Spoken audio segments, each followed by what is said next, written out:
नमस्ते, राधे राधे। कैसे हो प्यारे बच्चे? आप लोग बढ़िया हो, बेहतर हो, शानदार हो, ज़बरदस्त हो।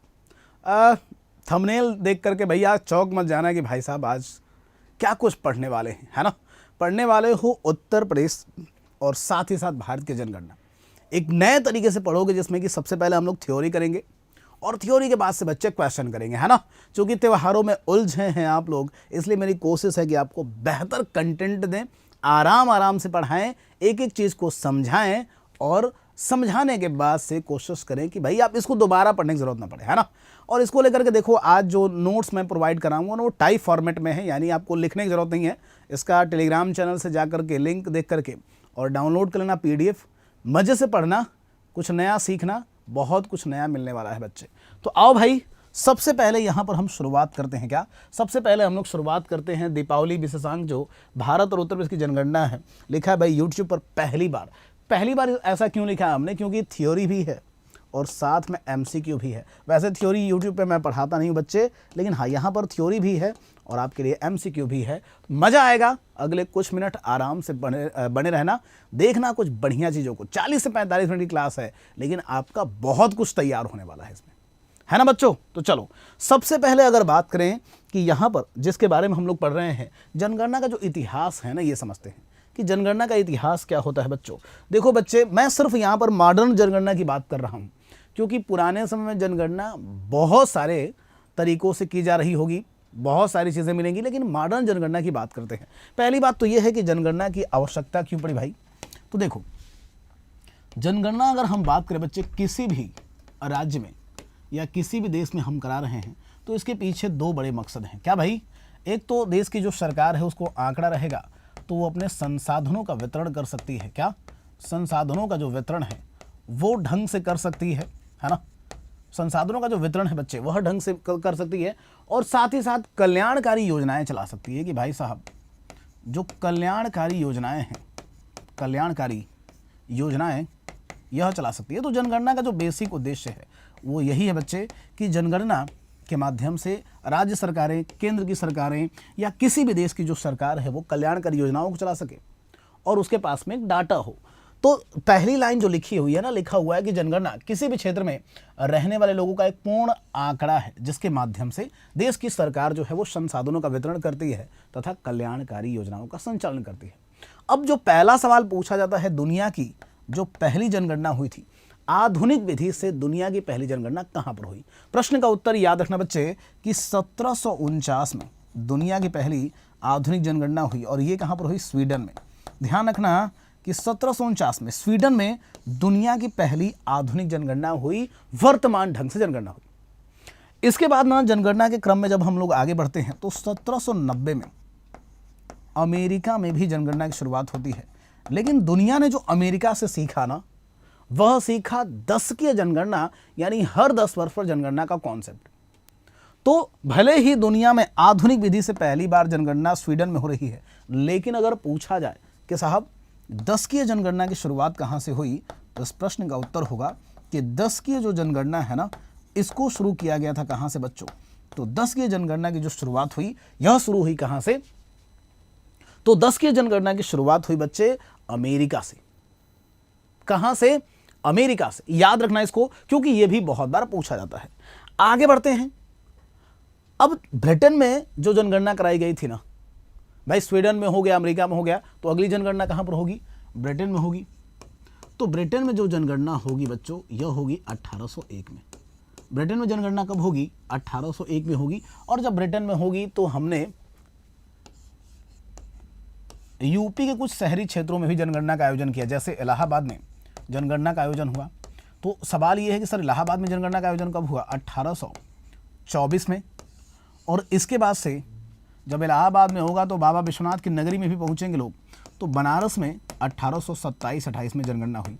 लेकिन यह केवल शहरी क्षेत्रों में ही हुई थी, है ना बच्चों। ये दोनों ही शहरों में, केवल शहरी क्षेत्रों में ही जनगणना हुई थी।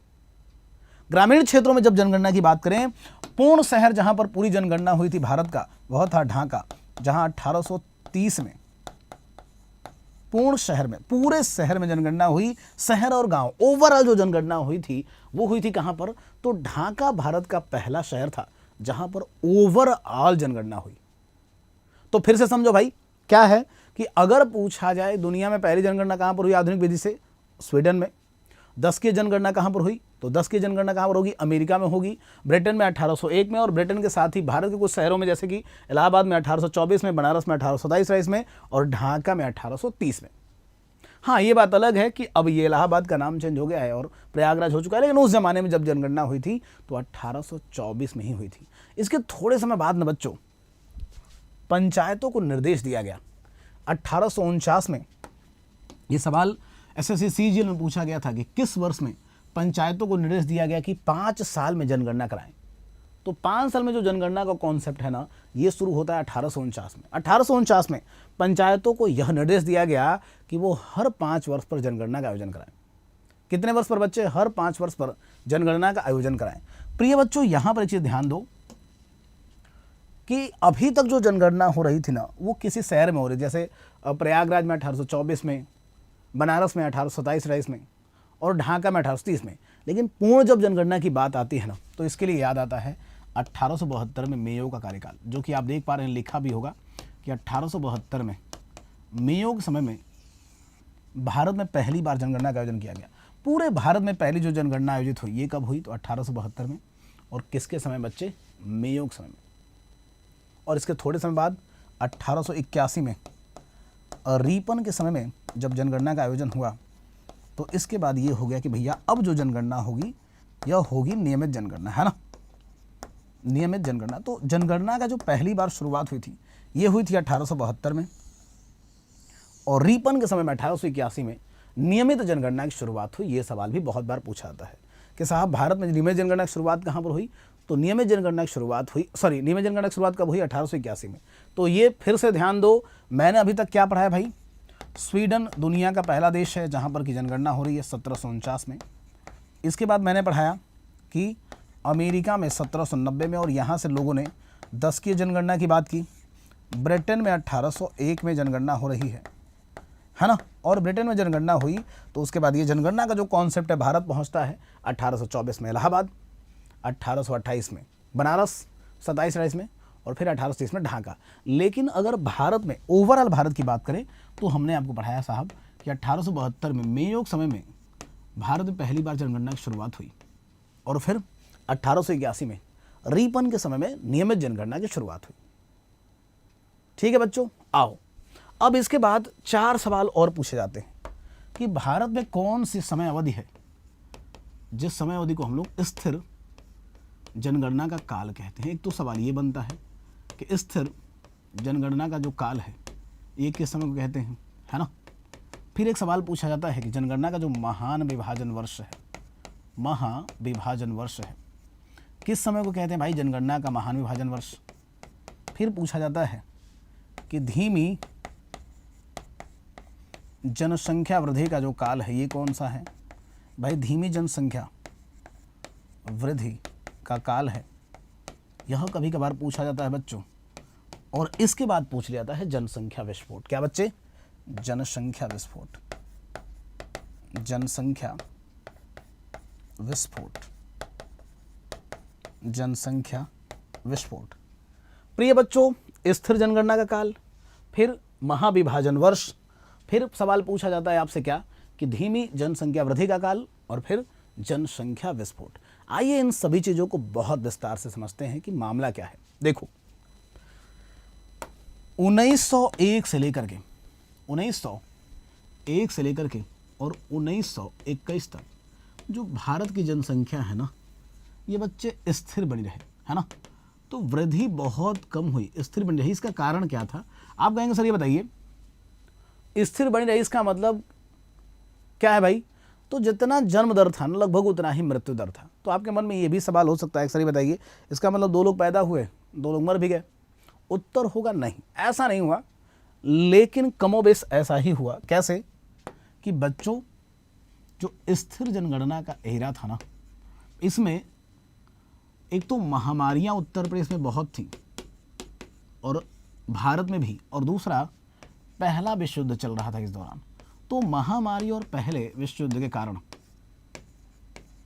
जनसंख्या में बहुत कम वृद्धि हुई। जनसंख्या लगभग स्थिर बनी रही। तो अगर आपसे पूछा जाए कि भारत में किस समय को स्थिर जनगणना का काल कहते हैं, 1901 से लेकर के 1921 तक। जबकि महाविभाजन वर्ष कब है? तो महाविभाजन वर्ष है बच्चे 1921। महाविभाजन वर्ष का मतलब क्या है बच्चों? देखो, महाविभाजन वर्ष का जो मतलब यहां पर निकल करके आता है, जिसको कि हम लोग ग्रेट डिवाइडिंग ईयर कहते हैं। अब तक 1872 में जनगणना की शुरुआत हुई, 2011 तक जनगणना हुई है। केवल एकमात्र बार ऋणात्मक जो प्रदर्शन देखा गया, जनसंख्या में सिर्फ एक बार ही कमी देखी गई, वृद्धि नहीं हुई। वो कौन सा समय है? तो 1911 से 1921 का समय। इसी को जनगणना का महान विभाजन वर्ष कहते हैं। न तो इससे पहले जनसंख्या कम हुई थी और न ही इसके बाद जनसंख्या में कमी देखी गई। सिर्फ 1921 में एक बार ही कमी देखी गई थी। यही वजह है कि इसको जनगणना का महान विभाजन वर्ष कहते हैं। आगे बढ़ते हैं। धीमी जनसंख्या वृद्धि। भाई साहब, धीमी जनसंख्या वृद्धि कब हुई? तो बच्चों, धीमी जो जनसंख्या वृद्धि हो रही है ना, ये कब हो रही है? तो धीमी जनसंख्या वृद्धि का जो काल है, ये है 1921 से 1951 का काल। यानी जनसंख्या बढ़ तो रही है लेकिन बहुत कम बढ़ रही है ना। जनसंख्या बढ़ तो रही है बच्चे, लेकिन बहुत ही कम बढ़ रही है। तो इसको बोलते हैं धीमी जनसंख्या वृद्धि का काल। और इसके बाद जनसंख्या जो विस्फोट है, ये जब देखोगे तो 1951 से 1981 तक का जो काल है, इसमें बहुत तेज जनसंख्या वृद्धि हुई है। यानी आज़ादी के बाद भारत में जनसंख्या की जो वृद्धि हुई, ये बहुत तेज हुई है ना। आज़ादी के समय मैं बताऊंगा आपको 36.6 करोड़ लगभग आबादी थी, और अगले 30 वर्षों में इसमें जो वृद्धि देखी जाएगी वो लगभग 68.2 करोड़ के आसपास पहुंचेगी। 30 करोड़ लोग केवल 30 वर्षों में बढ़ेंगे, है ना। तो आपके मन में सवाल चल रहा होगा, सही बात है, तो इसका मतलब ये है कि जब देश आज़ाद हो गया तो उसके बाद आज़ादी से जनसंख्या बढ़ी है क्या? है ना, ऐसा नहीं है भाई साहब। देखो, जब देश आज़ाद हुआ तो जनगणना का उद्देश्य क्या है? कल्याणकारी योजनाएं संचालित करना, संसाधनों का बंटवारा बहुत ढंग से हो। तो यहाँ पर क्या हुआ, जनसंख्या जो विस्फोट हुआ आज़ादी के बाद, इसमें आप देखेंगे सरकार ने योजनाएं बहुत सारी चलाई कि भैया योजनाएं हमने चलाई स्वास्थ्य से संबंधित, क्योंकि पहले बच्चे डेथ बहुत ज़्यादा होती थी, तो योजनाएं चलाई गई सरकार के द्वारा। इसके अलावा देखोगे तो क्या हो गया, तो मृत्यु दर में जो कमी आई, खासकर बाल मृत्यु दर में जो कमी आई, इसकी वजह से भी जनगणना में टीकाकरण की जब शुरुआत हुई, तो टीकाकरण की वजह से भी आप देखोगे जनगणना में क्या हुआ, तो मतलब मृत्यु दर में जब कमी आएगी तो ऑब्वियस है कि जनगणना बढ़ेगी। तो ये थोड़ा सा ध्यान रखना, ये चारों चीज़ें पूछी जाती हैं कि स्थिर जनगणना का काल कब से कब तक है? 1901 से 1921 तक। फिर आपसे पूछा जाए भैया महाविभाजन वर्ष किसको कहेंगे? तो 1921 के काल को। धीमी जनसंख्या वृद्धि का काल है कब? तो धीमी जनसंख्या वृद्धि 1921 से 1951। जनसंख्या विस्फोट 1951 से 1981। और प्रिय बच्चों, ये चारों ही टर्म आपसे पूछे जाते हैं, है ना। चलो आगे बढ़ते हैं और अगले प्रश्न पे चर्चा करते हैं। दुनिया में पहली 10 की जनगणना ऑलरेडी हम लोग पढ़ चुके हैं अमेरिका में। ये देखो यहाँ पर लिखा भी है कि भारत में 1901 से 1921 तक की जो अवधि है, इस अवधि को स्थिर जनसंख्या वृद्धि की अवधि कहा जाता है ना, जो हमने बताया है। 1921 की जनगणना को भारत की जनगणना का महान विभाजन वर्ष कहा जाता है, ग्रेट डिवाइडिंग ईयर कहा जाता है। क्यों? क्योंकि 1911 से 1921 के बीच पहली बार भारत की जनसंख्या में कमी दर्ज की गई थी और अंतिम बार कमी दर्ज की गई थी। आगे बढ़ेंगे। 1921 से 1951 तक की अवधि को भारत में जनसंख्या की धीमी वृद्धि का अवधि कहा जाता है, क्योंकि जनसंख्या धीरे धीरे ही बढ़ी थी।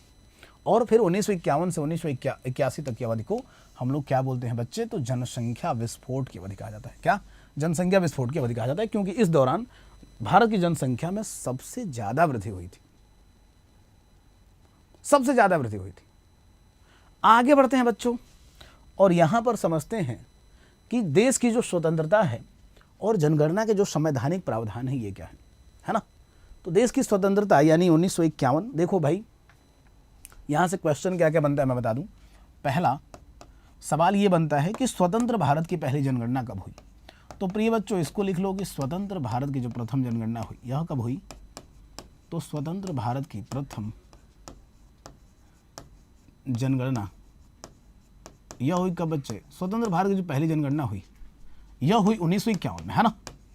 स्पष्ट है कि स्वतंत्र भारत की जो पहली जनगणना हुई कब हुई? 1951 में। ठीक बात है।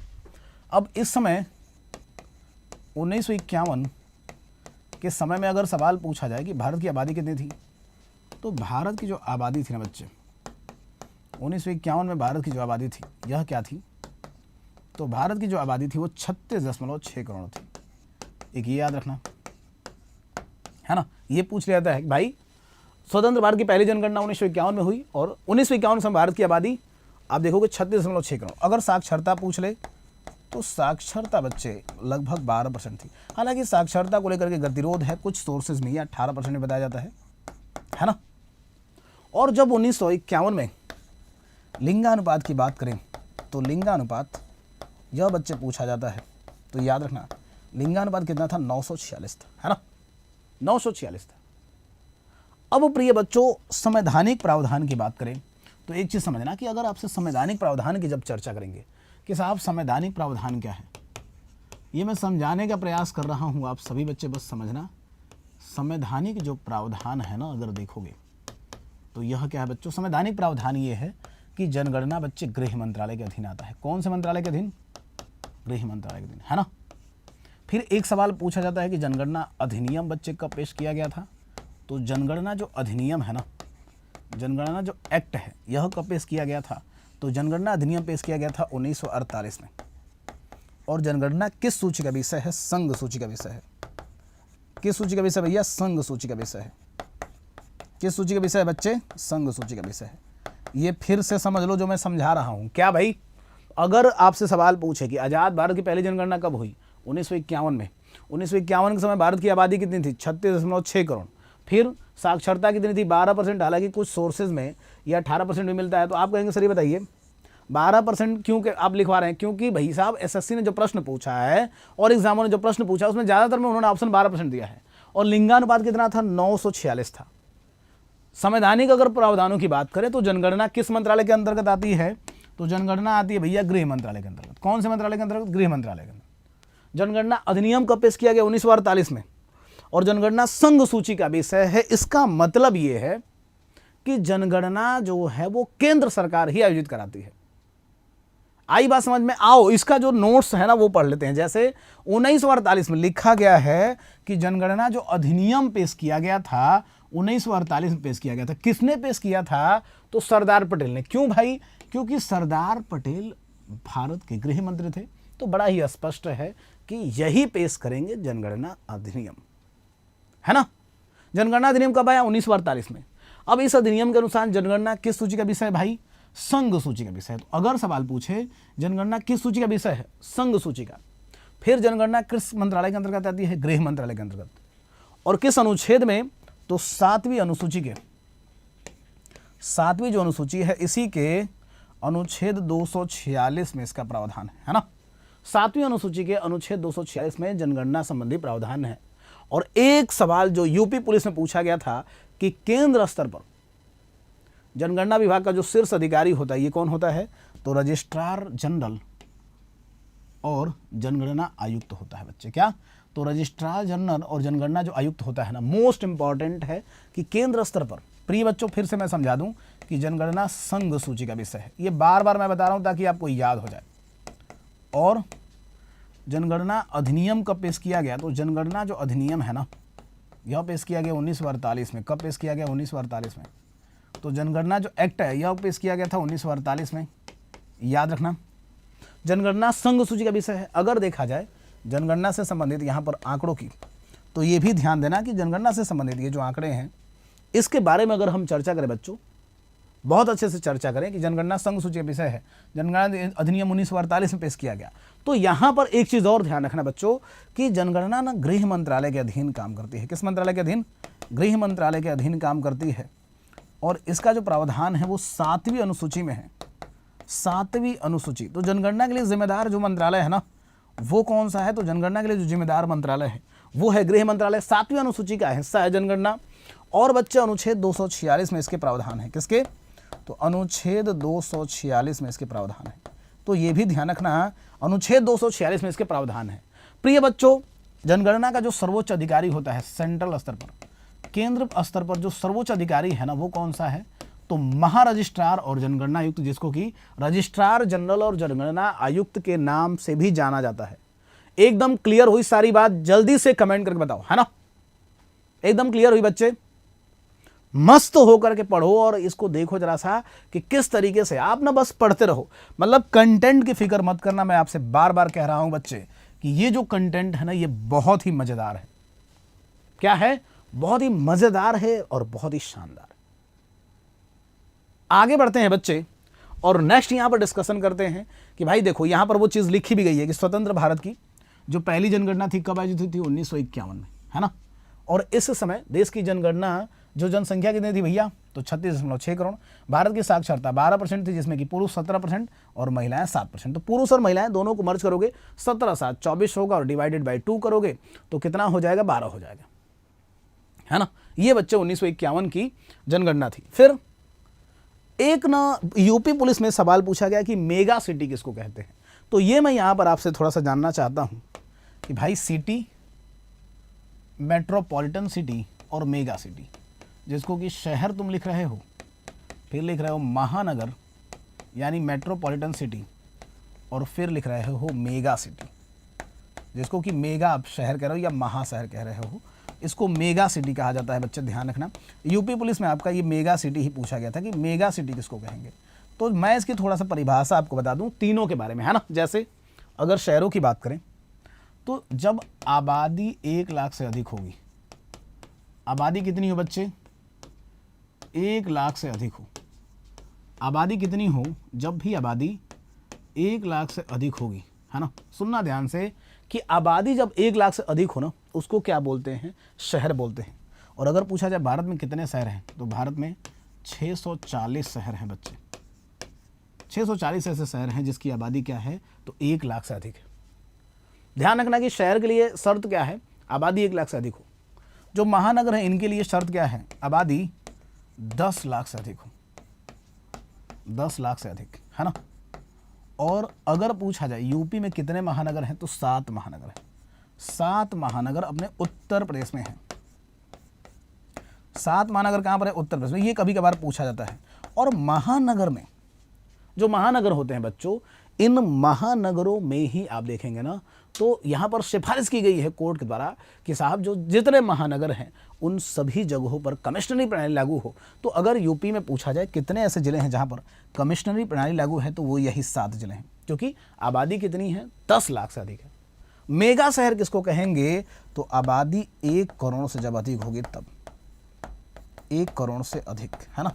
क्या उत्तर प्रदेश में ऐसा कोई शहर है जिसकी आबादी 1 करोड़ से अधिक है? उत्तर होगा नहीं।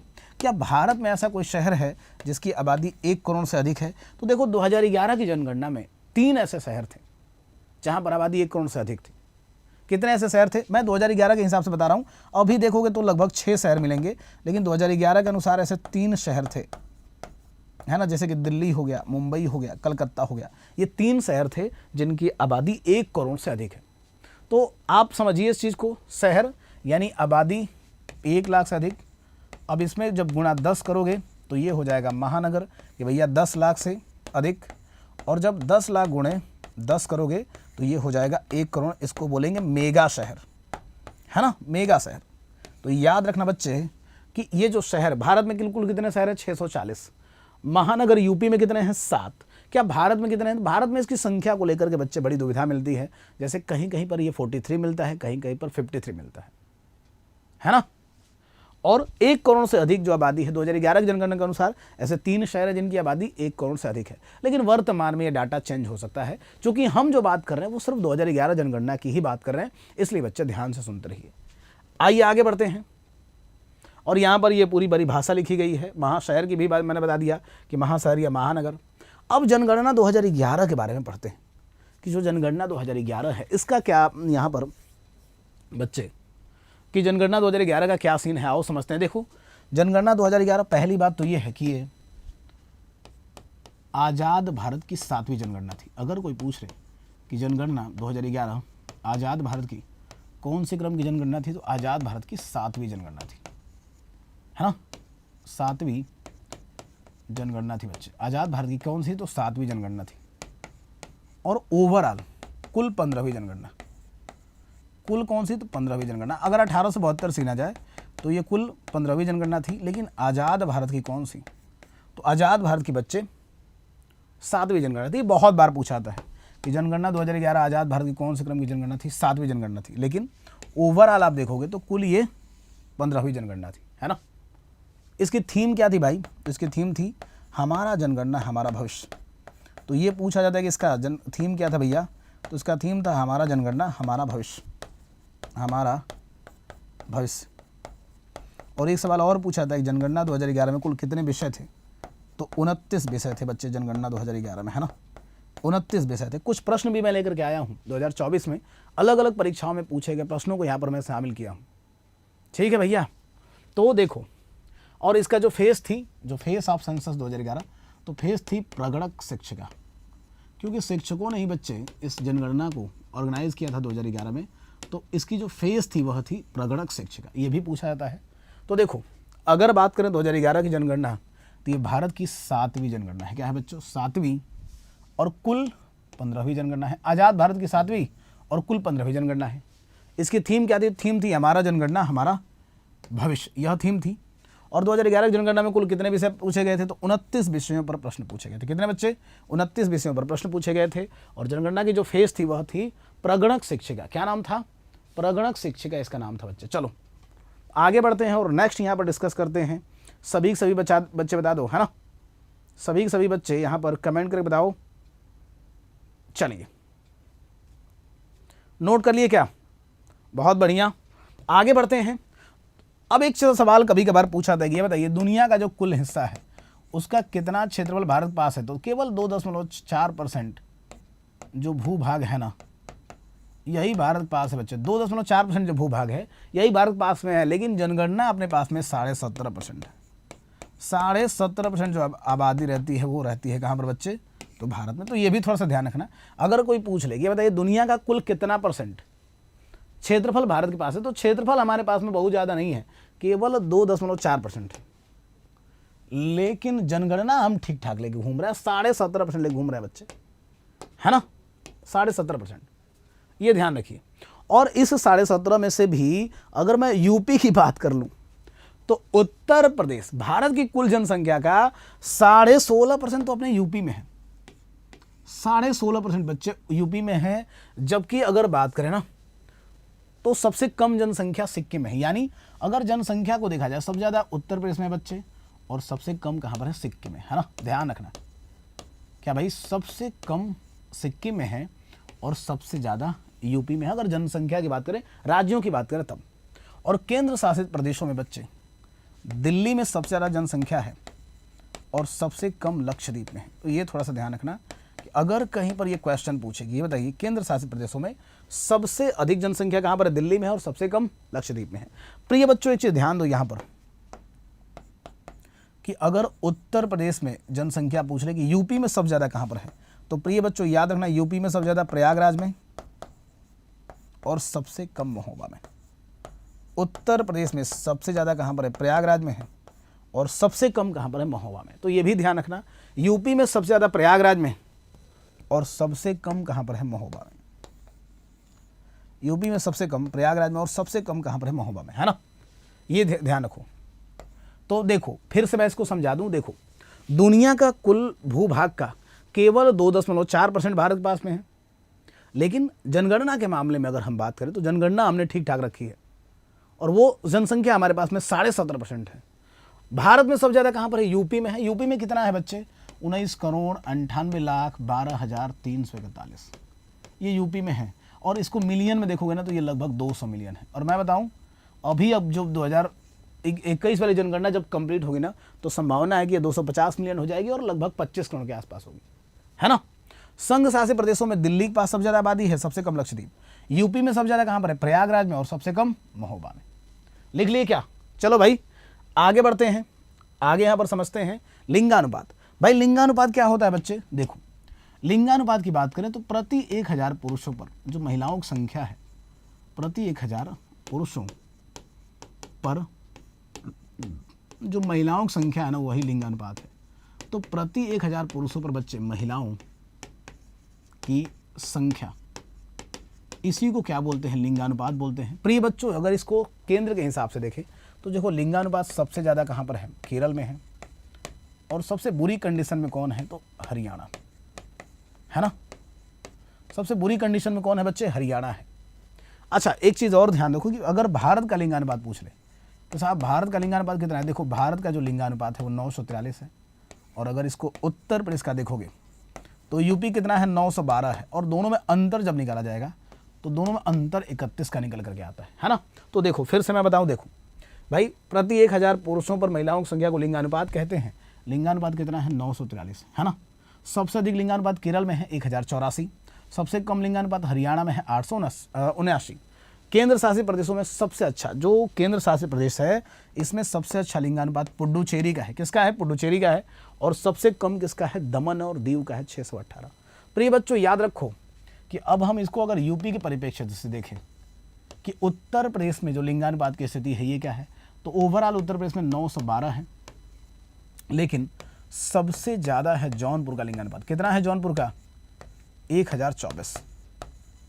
जौनपुर कितना है? 1024। और अगर पूछा जाए सबसे कम किसका है, तो जौनपुर का 1024, और गौतम बुद्ध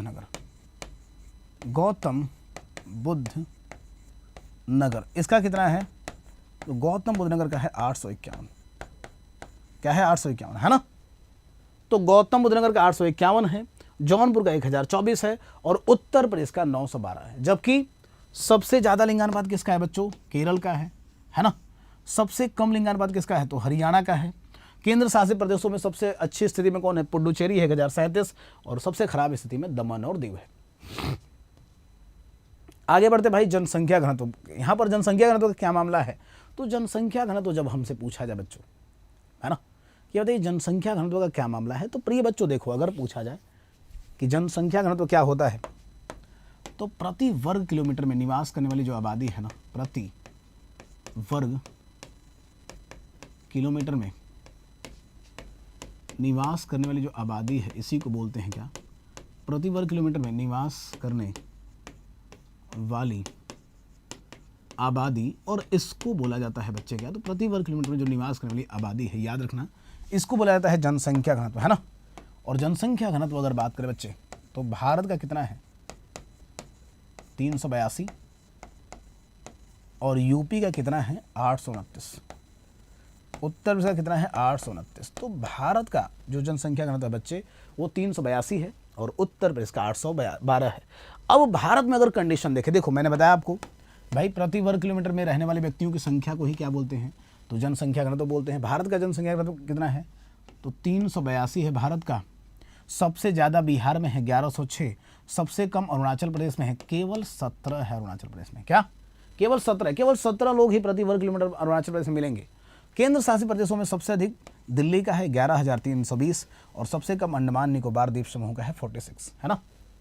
अब देखो इसको अगर देखें यूपी के परिप्रेक्ष्य में, तो यूपी में सबसे ज़्यादा जो जनसंख्या घनत्व है ये है क्या? गाजियाबाद।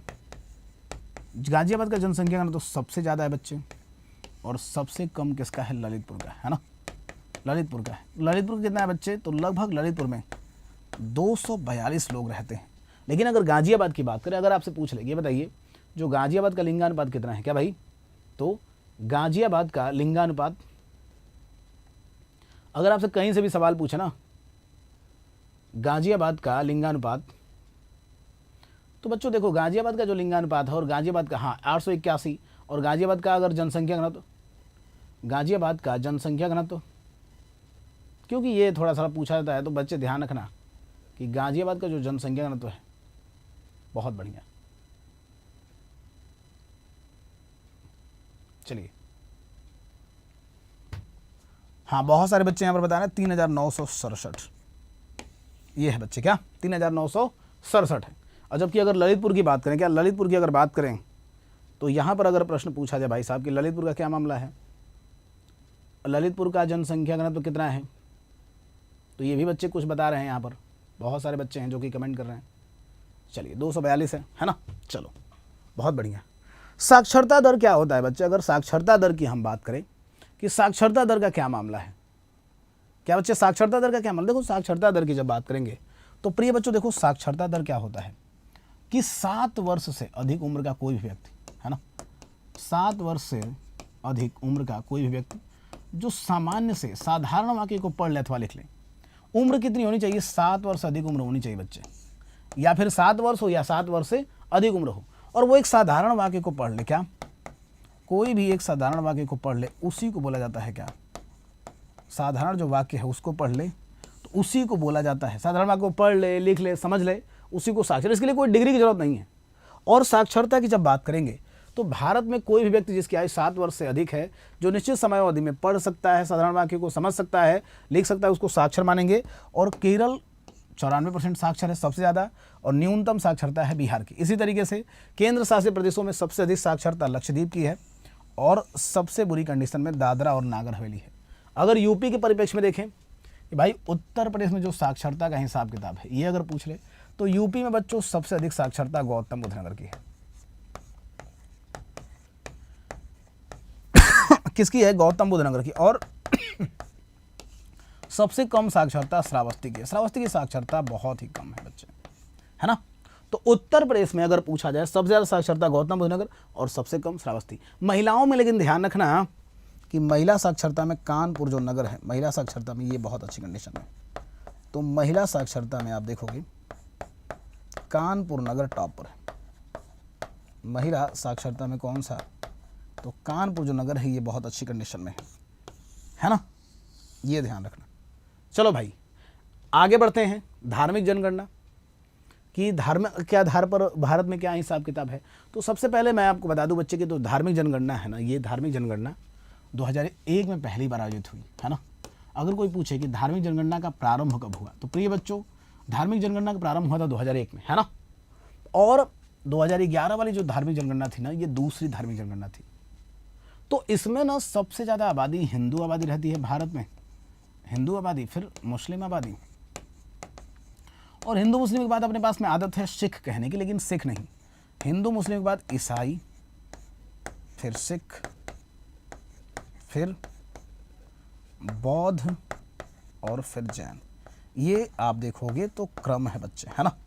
हिंदू, मुस्लिम, ईसाई, सिख, बौद्ध और जैन परसेंटेज के हिसाब से यहाँ लिखा है। प्रिय बच्चों याद रखना कि सबसे ज़्यादा जो आबादी है वो हिंदू धर्म की है, और हिंदू ही बहुसंख्यक है, बाकी सभी अल्पसंख्यक हैं। तो अगर पूछे भारत में कि बहुसंख्यक कौन है, तो भारत में जो बहुसंख्यक आबादी है वो किसकी है? हिंदू धर्म की है। और अल्पसंख्यक आबादी में हिंदू के अलावा बाकी सब है। केंद्र में अगर आपसे पूछे कि सबसे ज़्यादा धर्म किस धर्म के लोग रहते हैं, तो हिंदू धर्म के, और सबसे कम जो धार्मिक आबादी है वो जैन धर्म की है। लेकिन ये सिर्फ सेंटर के हिसाब से है, जब इसको स्टेट के हिसाब से करेंगे तो याद रखना बच्चे स्टेट के हिसाब से आंकड़ा चेंज होगा। सबसे ऊपर हिंदू, फिर मुस्लिम, हिंदू मुस्लिम तक यहाँ पर भी कोई परिवर्तन नहीं है। लेकिन यूपी में जो तीसरा रैंक है वो सिख का है, इसके बाद ईसाई, इसके बाद जैन और उसके बाद बौद्ध। तो यहाँ पर मैं एक व्यापक अंतर समझाना चाहता हूँ कि जैसे भारत में सबसे ज़्यादा आबादी हिंदू धर्म की है, सबसे कम जैन धर्म की है, उसी तरीके से यूपी में सबसे ज़्यादा आबादी हिंदू धर्म की है और सबसे कम बौद्ध धर्म की है। इसमें कहीं कोई कन्फ्यूजन ना हो बच्चे। और भारत में हिंदू, मुस्लिम, ईसाई, सिख, बौद्ध, जैन है। यूपी में हिंदू, मुस्लिम, सिख, ईसाई, जैन और बौद्ध है। तो क्रम दोनों में कहीं से कोई कन्फ्यूजन ना हो, है ना, ये बच्चों ध्यान रखना। तो धर्म आधारित जनगणना 2 ही बार धर्म आधारित जनगणना हुई और ये हमारे पास में आंकड़ा है बच्चे, है ना। अब देखो एक चीज़ कभी कभार पूछा जाता है, जब बहुत कठिन करना हो एग्जामिनर को, तो वो ये पूछ लेता है कि भारत में सबसे ज़्यादा साक्षरता किस जिले में है। तो सबसे ज़्यादा साक्षरता मिजोरम में है, मिजोरम के शेरछिप जिले में है। ये बहुत पढ़ा लिखा जिला है शेरछिप। और सबसे कम साक्षरता पूरे भारत में अलीराजपुर मध्य प्रदेश में है। तो ये भी कभी कभार पूछ लेता है भाई साहब कि अलीराजपुर का जो मध्य प्रदेश है ये सबसे कम पढ़ा लिखा जिला है, और सबसे ज़्यादा मिजोरम का शेरछिप। इसी तरीके से मुंबई का जो थाने है इस ज़िले में सबसे ज़्यादा लोग रहते हैं, जबकि अरुणाचल प्रदेश का जो दिबांग घाटी है इस ज़िले में सबसे कम लोग रहते हैं, सबसे कम जनसंख्या है। तो ये दोनों चीज़ें पूछी जाती हैं भाई, दिबांग घाटी में सबसे कम जनसंख्या और थाने में सबसे ज़्यादा जनसंख्या रहती है। साक्षरता के मामले में अगर देखें तो साक्षरता में सबसे ज़्यादा मिजोरम का शेरछिप। एक बच्चों आपके मन में सवाल चल रहा होगा, अक्सर ये बताइए अभी तो हाल ही में मिजोरम को 100% साक्षर घोषित किया गया है, फिर गोवा को 100% साक्षर घोषित किया गया है, तो वो अलग कहानी है। 2011 की जनगणना से इसका कोई लेना देना नहीं है ना। वो तो उल्लास कार्यक्रम के थ्रू, करंट अफेयर में अगर सवाल पूछे कि उल्लास कार्यक्रम के थ्रू भारत का पहला 100% जो साक्षर राज्य है वो मिजोरम है, फिर गोवा है, समझ रहे हो। लेकिन हम यहाँ पर 2011 जनगणना की बात कर रहे हैं बच्चे, तो उस समय केरल सबसे बेहतर पोजीशन में था और बिहार सबसे बुरी कंडीशन में था, है ना। संघ शासित प्रदेशों में लक्षद्वीप की कंडीशन बड़ी अच्छी थी पढ़ाई में।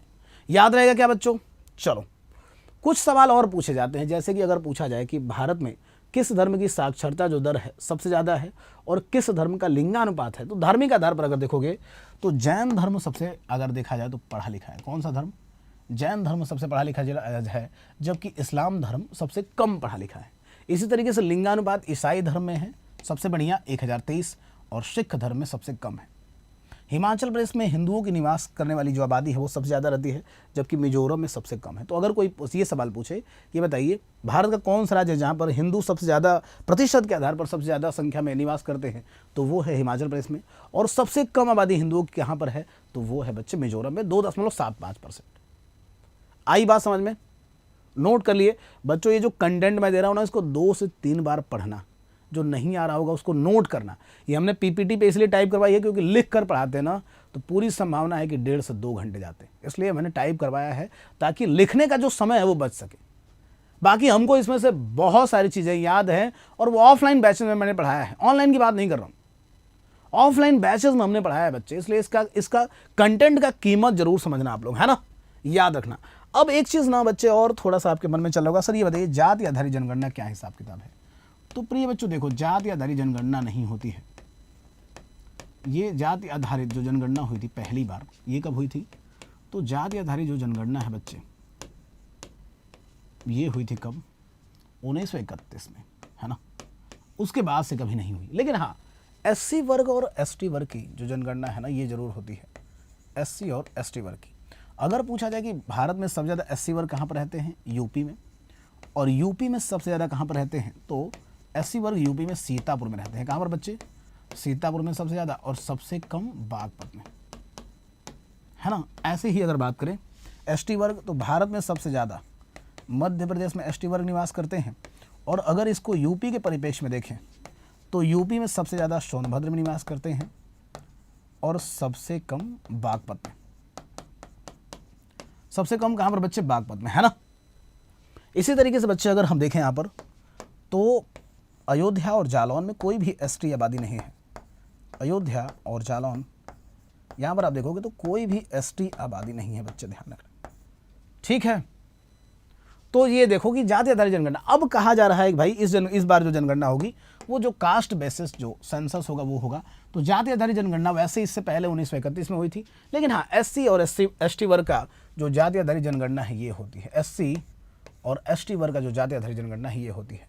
तो उत्तर प्रदेश और मध्य प्रदेश देख लेना भाई साहब, एससी आबादी सबसे ज़्यादा यूपी में रहती है और एसटी आबादी सबसे ज़्यादा कहाँ पर रहती है? मध्य प्रदेश में रहती है। इसी तरीके से सीतापुर में सबसे ज़्यादा है, बागपत में सबसे कम, सोनभद्र में सबसे ज़्यादा है और बागपत में सबसे कम।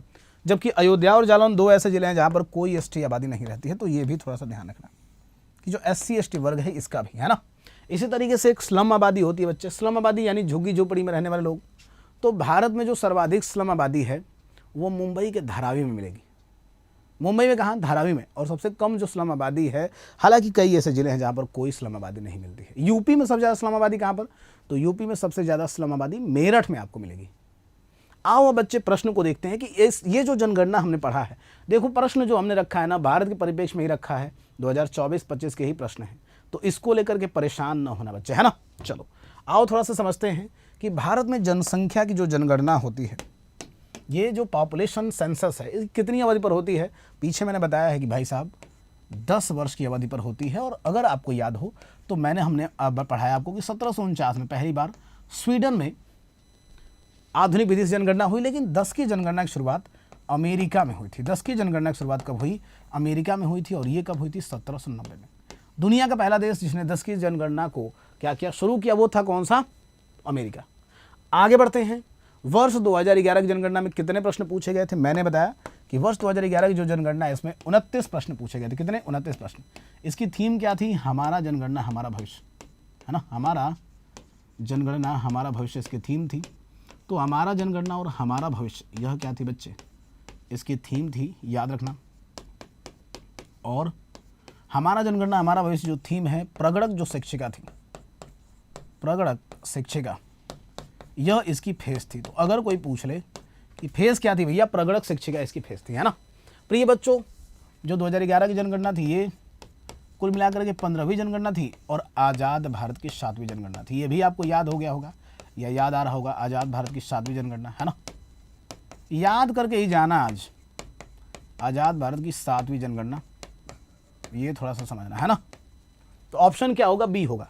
आगे बढ़ते हैं, लिंगानुपात का उपयोग। तो लिंगानुपात हमने बताया भाई कि प्रति 1000 पुरुषों पर लिंगानुपात का उपयोग होता है और प्रति 1000 पुरुषों पर महिलाओं की संख्या। तो भारत का लिंगानुपात 943 है और यूपी का लिंगानुपात कितना है, 912 है। दोनों में डिफरेंसेस कितने हैं, तो 31 के डिफरेंसेस हैं। भारत में सबसे ज़्यादा लिंगानुपात केरल का है, सबसे कम किसके पास में, हरियाणा का है। यूपी में सबसे ज़्यादा लिंगानुपात किसका है, जौनपुर का है, और सबसे कम किसका है, गौतम बुद्ध नगर का है। आगे बढ़ते हैं, अगला है 1821 की जो जनगणना है, सॉरी 1881 की जो जनगणना है, इसका क्या हिसाब किताब बच्चे। तो 1881 की जनगणना है 17 फरवरी 1881 को W.C. प्लिडेन के द्वारा आयोजित हुई थी। किसके द्वारा, तो W.C. प्लिडेन द्वारा की गई थी। तो ऑप्शन क्या होगा, बी हो जाएगा, W.C. प्लिडेन। कठिन प्रश्न है, मैंने कराया नहीं था। भारतीय जनगणना के संदर्भ में साक्षरता प्रतिशत की परिभाषा क्या है। देखो भाई, मैंने बताया इसको, बहुत डिटेल में बताया है कि भाई साक्षरता प्रतिशत तो उन लोगों का प्रतिशत जो अंग्रेजी पढ़ सकते हैं, नहीं, 7 वर्ष या उससे अधिक जो आयु के लोग हैं, जो किसी भी भाषा को पढ़ और लिख सकते हैं, समझ सकते हैं, उसी को भारत में साक्षर माना गया है ना। कितना वर्ष, 7 वर्ष। कॉलेज डिग्री धारकों का प्रतिशत नहीं, उन लोगों का प्रतिशत जो बुनियादी अंकगणित कर सकते हैं, ऐसा भी नहीं है। आगे बढ़ते हैं, अगला क्या है, 2011 की जनगणना के अनुसार कौन सा राज्य भारत का सबसे कम जनसंख्या वाला। तो सबसे कम सिक्किम, अच्छा भैया, और सबसे ज़्यादा उत्तर प्रदेश। मैंने बताया अभी 16.5% आबादी भारत की यूपी में रहती है। और यूपी में अगर पूछ ले कि सबसे कम ज़्यादा क्या है, तो यूपी मैंने बताया था आपको कि प्रयागराज में सबसे ज़्यादा मिलेगी, और कहाँ पर, महोबा में सबसे कम। तो प्रयागराज में सबसे ज़्यादा और महोबा में सबसे कम। आगे बढ़ेंगे, 2011 की जनगणना के अनुसार किस उत्तर पूर्वी राज्य में साक्षरता सबसे अधिक है। तो उत्तर पूर्वी राज्यों में मिजोरम की साक्षरता बहुत अच्छी है। और मिजोरम के बारे में मैंने बताया कि साहब, मिजोरम का जो शेरछिप जिला है, ये भारत का सबसे पढ़ा लिखा जिला है ना। मिजोरम का शेरछिप का मैंने बताया कि भारत का सबसे पढ़ा लिखा जिला कौन सा है। तो प्रिय बच्चों, भारत का सबसे पढ़ा लिखा जिला है मिजोरम का शेरछिप, और सबसे कम पढ़ा लिखा जो जिला है ना, वो है अलीराजपुर मध्य प्रदेश का। तो भारत का सबसे पढ़ा लिखा जिला यह कौन सा है, उत्तर होगा मिजोरम का शेरछिप। और सबसे कम पढ़ा लिखा जिला कौन सा है, तो मध्य प्रदेश का जो अलीराजपुर है वो सबसे कम पढ़ा लिखा जिला था, हमने बताया है आपको, है ना। कहाँ का भाई, मध्य प्रदेश का अलीराजपुर, ठीक है। चलो आगे बढ़ते हैं, निम्नलिखित में से कौन से वर्ष की जनगणना भारत की 14वीं जनगणना थी।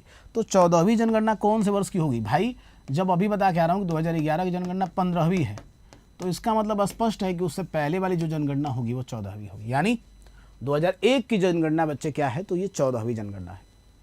आगे बढ़ा जाए, अगला यहाँ पर देख रहे हैं, 1947 में स्वतंत्रता के समय भारत की साक्षरता दर कितनी थी। मैंने बताया भाई, जब देश आज़ाद हुआ 1951 में पहली बार जनगणना हुई थी, उस समय 12% थी, जिसमें पुरुषों का 17% था और महिलाओं का 7%, है ना, ये था। यानी ऑप्शन सी हो जाएगा। आगे बढ़ते हैं, 10 की जनगणना का संचालन किस मंत्रालय के द्वारा किया जाता है।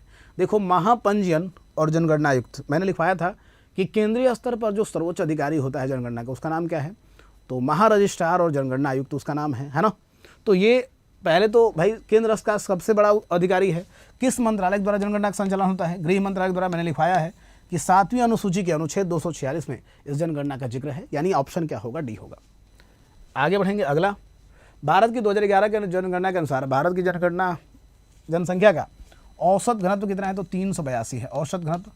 यूपी कितना है भाई, यूपी का 829 है। भारत में सबसे ज़्यादा जनसंख्या घनत्व किसका है, बिहार का है। सबसे कम अरुणाचल प्रदेश का 17। यूपी में सबसे ज़्यादा गाजियाबाद और सबसे कम ललितपुर। आगे बढ़ेंगे, 2011 की जनगणना के अनुसार किस केंद्र शासित प्रदेश का जनसंख्या घनत्व सबसे अधिक है। तो दिल्ली में बहुत ज़्यादा आबादी रहती है भाई, दिल्ली का सबसे ज़्यादा जनसंख्या घनत्व है ना। और सबसे कम है अंडमान निकोबार द्वीप समूह का, केवल 46। 2011 की जनगणना के अनुसार किस राज्य की जनसंख्या वृद्धि सबसे अधिक थी। सबसे तेजी से वृद्धि करने वाला जो राज्य है ना, वो मेघालय था, लगभग 27% की दर से, 27.2% इसका जो ग्रोथ रेट है, इसकी वजह से जनसंख्या में बहुत तेज वृद्धि कर रहा था। देखो यहाँ पर जनसंख्या वृद्धि पूछ रहा है, तो बच्चे इसका उत्तर क्या होगा, मेघालय हो जाएगा, है ना। आगे बढ़ते हैं। अगला क्या है कि 2011 की जनगणना के अनुसार भारत के किस केंद्र शासित प्रदेश में लिंगानुपात, तो जब केंद्र शासित प्रदेश पूछेगा तो पुडुचेरी, इसका कितना है 1037 है। राज्य पूछेगा तो क्या बताओगे केरल, यूपी का जिला पूछ लेगा तो क्या बताओगे जौनपुर, है ना। चलो आगे बढ़ेंगे। 2011 की जनगणना के अनुसार बिहार की साक्षरता कितनी है भाई, जल्दी से बताओ। बिहार की जो साक्षरता है जल्दी से कमेंट करके बता दो क्या है। तो बिहार में बच्चे 61.8% साक्षरता है। और ये क्यों पूछा गया, क्योंकि भारत में सबसे कम है और भारत में सबसे ज़्यादा कहाँ पर है, तो भारत में सबसे कम है, ये सबसे ज़्यादा है केरल में कितना, तो 94%। अगर हम बात कर लें कब की, तो ये हम लोग बात करें कब की भैया, तो ये बात करें हम लोग 2011। आगे बढ़ते हैं। भारत में किस धर्म की जनसंख्या बहुसंख्यक, मैंने बताया था हिंदू धर्म के अलावा बाकी सभी अल्पसंख्यक हैं, तो ऑप्शन क्या होगा बी। 2011 की जनगणना के अनुसार किस राज्य में महिला साक्षरता दर, तो देखो महिला साक्षरता दर सबसे बुरी कंडीशन में बिहार में है, लेकिन बिहार के बाद इसकी कंडीशन जो है वो कहाँ पर खराब है, राजस्थान में। यानी ऑप्शन क्या होगा बी, सबसे अच्छी कंडीशन में है किसमें, केरल में। आगे बढ़ेंगे। 2011 की जनगणना के अनुसार किस राज्य में महिला साक्षरता दर सबसे अधिक है, तो महिला और पुरुष दोनों में केरल बहुत बढ़िया परफॉर्म कर रहा है। आगे 2011 की जनगणना के अनुसार कौन सा भारत का सबसे कम आबादी वाला राज्य, सिक्किम सबसे कम आबादी वाला राज्य है और सबसे ज़्यादा यूपी, ये भी बता चुका हूँ। 2011 की जनगणना के अनुसार कौन सा राज्य केंद्र शासित प्रदेश सबसे पढ़ा लिखा जिला है, सबसे पढ़ा लिखा है, तो सबसे पढ़ा लिखा यहाँ पर हो जाएगा गोवा, क्योंकि केरल है, फिर मिजोरम है, गोवा है, ये सब पढ़े लिखे हैं, तो क्या उत्तर हो जाएगा गोवा। तो प्रिय बच्चों देखो, ये जो हम लोगों ने जनगणना का एक टॉपिक पढ़ाया थियरी और क्वेश्चन वाला, उम्मीद है कि आपको समझ में आया होगा। इसको नोट करना, नोट्स बनाना, थोड़ा और इम्प्रोवाइज़ करना, खुद से मेहनत करना, वो चाहे यूपी पुलिस की तैयारी कर रहे हो, यूपीएसआई की तैयारी कर रहे हो, या फिर आप लेखपाल वीडियो किस भी एग्ज़ाम की तैयारी कर रहे हो, या एलटी ग्रेड वगैरह की तैयारी कर रहे हो, जनगणना से प्रश्न आते हैं और जनगणना के प्रश्न आपको बच्चे पसंद आएंगे, है ना। एग्जामिनर को भी ये टॉपिक पसंद है। साथ ही साथ सभी बच्चे ध्यान दें कि चूँकि आप इस समय दिवाली मना रहे हो बच्चों, तो दिवाली धमाका उत्कर्ष परिवार भी मना रहा है, जिसमें उत्कर्ष के सभी ऑनलाइन कोर्सेज पर 90% तक की भारी बचत है। साथ में 13% टॉप कोर्सेज पर आप देखेंगे तो मिल रहा है एक्स्ट्रा, और कोर्स की जो वैलिडिटी होने वाली है वो होने वाली है एग्जाम तक। प्रिय बच्चों आपको मैं बता दूं यहाँ पर कि उत्तर प्रदेश के कुछ फेवरेट जो कोर्सेज हैं जो बच्चों ने बहुत पसंद किया है, उनमें से एक है दरोगा गौरव बैच, जहाँ पर कुमार सर की 50 मास्टर क्लास मिल रही है, 50 टेस्ट, 40 टॉपिक वाइज और 10 फुल लेंथ टेस्ट है, ये मिल रहे हैं, जिसकी स्टैंडर्ड फीस आप देखोगे तो 549 रुपये हो, प्राइम ये है। इसी तरीके से बच्चे यूपी टीजीटी का सब्जेक्ट वाइज कोर्स है। इसी तरीके से बात करें तो शिक्षक बैच का एलटी ग्रेड का है, जिसमें कि मैथ्स है, जीके है, इसके अलावा देखोगे तो बायोलॉजी है, जीके है, इसके अलावा देखोगे तो एलटी ग्रेड का उर्दू है, जीके है। ये सब बहुत ही ज़बरदस्त बैच हैं। हिंदी और जीके के बैचेज़ हैं, साइंस और जीके के बैचेज़ हैं, है ना। तो ये आप अपने दोस्तों को बता सकते हो, मित्रों को बता सकते हो, साथियों को बता सकते हो, सखियों को बता सकते हो। उम्मीद है कि आपको ये सेशन पसंद आया होगा। अगर पसंद आया होगा तो इस सेशन के बारे में वो एक लाइन ज़रूर लिखिए जो देख करके, पढ़ करके हमें लगे कि हमारी दिवाली की जो मेहनत है वो सार्थक रही और दिवाली खुशियों से जगमगाए हम दोनों की। इसी के साथ ही मैं लेता हूँ विदा। नमस्कार।